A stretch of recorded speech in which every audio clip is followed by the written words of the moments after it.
Olá, queridos amigos do canal Barril de História, que honra tê-los aqui no canal. Bem, hoje vamos falar do dólar e o que isso afeta as nossas vidas, a sua vida e a minha, em termos econômicos, é claro, né? Vamos lá. Antes disso, vamos a uma boa dose de história e voltar lá no final da Segunda Guerra Mundial, em 1945, né?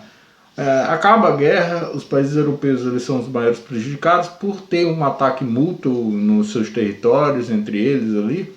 Os Estados Unidos tinha sofrido menos porque não tinha sofrido um ataque diretamente no seu país, no seu território continental, né? Em Pearl Harbor, mais que era fora ali do seu território continental.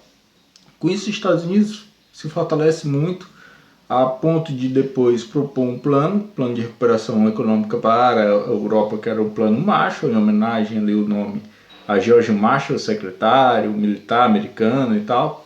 Com esse plano vem a recuperação da Europa através de dinheiro estadunidense, empréstimos e tal, mas também vem a imposição de se usar no comércio internacional e o lastro das moedas, o lastro dólar. Lastro é uma terminologia que se usa muito na economia, né, que é um peso. Peso porque o lastro na linguagem de navegação ali dos barcos, né, era um peso utilizado para meio que ancorar a navegação, para deixá-la firme ali. Então, o lastro, em outras palavras, é o que dá peso, é o que dá validade à moeda. No caso brasileiro, o real, por exemplo, tem sua equivalência que dá lastro a ele, a equivalência em dólares, né? Vamos lá para a resolução do próprio Banco Central, né? Resolução de 1º de julho de 1994. Vamos lá o que diz ela. Né? Segundo o artigo 2º, o lastro da emissão do real será composto por parcelas das reservas internacionais disponíveis em moeda estrangeira, em ouro, expresso por suas equivalências em dólares dos Estados Unidos. Então veja, a nossa reserva hoje, por aí 300 bilhões de dólares mais ou menos, pouco mais que isso, ela é feita em dólares, né? Porque tem que ter equivalência ao que dá peso à nossa moeda. Infelizmente, o real, nesse ano, foi a moeda que mais se desvalorizou no mundo inteiro. Isso aí, como tá as notícias dizendo, né, e tal. E o que isso faz? Faz com que as coisas fiquem mais caras para nós brasileiros, porque o mercado internacional é feito em dólar. E aí quando você vai comprar, por exemplo, o pão, boa parte do trigo é importado de países como Argentina, Estados Unidos, é importado de outros países, de outros lugares do mundo. E quando importa, importa em dólar, e aí o preço é repassado para o consumidor. O arroz, por exemplo, é uma outra coisa interessante, porque com a pandemia os países fazem estoque de alimento, aumentam o consumo de alimentos básicos como arroz, e o grande produtor brasileiro prefere vender para fora do país e ganhar em dólar do que vender internamente. Com isso falta o produto no mercado local, faltando no mercado local a lei de oferta e demanda, né? Com produto escasso ele acaba aumentando o preço. Para compensar, o governo tenta importar arroz, só que aí não dá muito certo, já que o dólar está 5,60 hoje, né? Em 23 de outubro de 2020. E aí, como é que vai baixar comprando dólar, o arroz em dólar que está tão alto?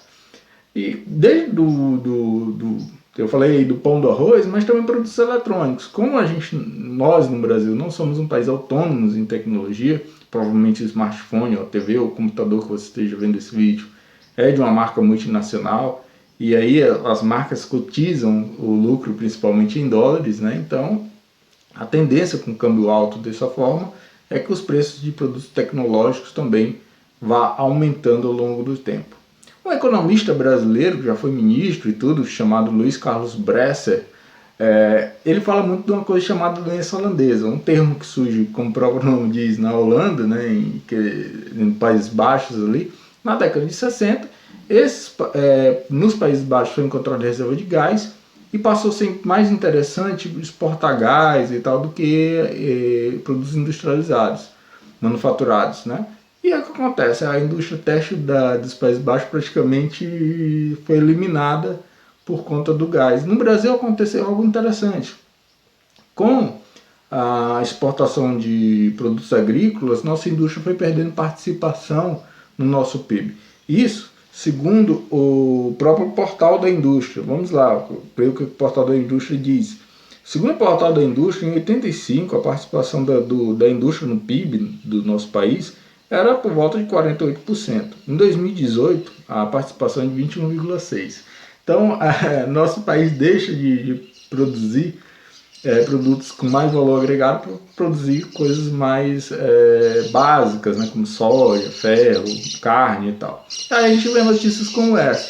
Por exemplo, o UOL, o site de notícias, disse que durante a pandemia a China exporta mais e ganha mais dinheiro em máscaras, né, do que o Brasil exportando carne e soja. Exatamente. Nosso país ganha menos dinheiro com carne e soja do que a China com máscaras. Então, já vemos aí o que acontece, né? Atraímos menos dólares para o nosso país, o nosso dinheiro se torna mais desvalorizado. E aí a nossa vida se torna mais cara. A carne, como eu falei, ela é muito exportada também, então afeta também o dólar diretamente o preço de carne, por exemplo, né? E aí o que acontece? O investidor estrangeiro também, durante pandemia ou processo de crise, eles tendem a colocar o dinheiro em países seguros, países desenvolvidos. Então, por mais que no Brasil renda até mais o dinheiro, um dinheiro especulativo por conta dos juros altos, ele prefere tirar e levar o dinheiro para um lugar mais seguro, durante os períodos de crise, de pandemia, por exemplo. Então isso acontece também. O nosso país, ao longo dos anos, tendo perdido muita participação na indústria, tendo se voltado muito para a economia agrária, nos torna um país com custo de vida aqui muito alto, né? O carro, a TV, o smartphone, que sendo produzido ou montado aqui parcialmente ou montado totalmente aqui, mas o lucro ainda é posto, como eu falei, em dólares. Isso também faz a vida ficar mais cara e afeta sobretudo a camada mais pobre da população brasileira. Por quê? Porque é aquela que consome, vai consumir produtos alimentícios, né? Arroz, pão, carne, todo dia. Enquanto aqueles que ganham mais, que tem que é uma classe média alta ou um rico, ele não vai comprar todo dia smartphone, carro, smart TV, etc. Então acaba atingindo a parcela mais pobre também, que gasta a maior parte do seu salário com produtos alimentícios. Então deixa, na verdade, o pobre cada vez mais pobre e tudo mais. Como o rico também já geralmente investe em dólar, exporta ou tem alguma operação como moeda estrangeira, acaba às vezes até ficando mais rico, como aponta aí as notícias Brasil afora, né, e tal. Então, gente, basicamente é isso, né? O dólar é a moeda padrão para o comércio internacional. Nosso país ele não depende muito em produtos tecnológicos de capital estrangeiro, de investimento estrangeiro, e isso nos torna uma economia vulnerável, torna o nosso custo de vida mais alto, principalmente para camadas mais pobres, uma inflação em determinados produtos, como eu já falei, o arroz, a carne e tal. E isso vai tornando a vida, principalmente das camadas mais pobres, mais difícil e mais cara, né? E tal. Então, se você gostou do vídeo, meu querido, já sabe, compartilhe, dê o like, comente, né? Ative as notificações, pra gente aqui é sempre uma honra. Aqui no Barril de História a gente fala disso, fala de questões econômicas, sociais, políticas e de história também, né? E é um canal que está começando, seu like, seu compartilhamento, sua inscrição, caso você não seja inscrito no canal, é muito importante pra gente. Um forte abraço e até uma próxima. Valeu! Vamos derramar a história do barril. Vamos derramar a história do barril. Vamos derramar a história do barril. Vamos derramar a história do barril. Vamos derramar a história do barril. Vamos derramar a história do barril.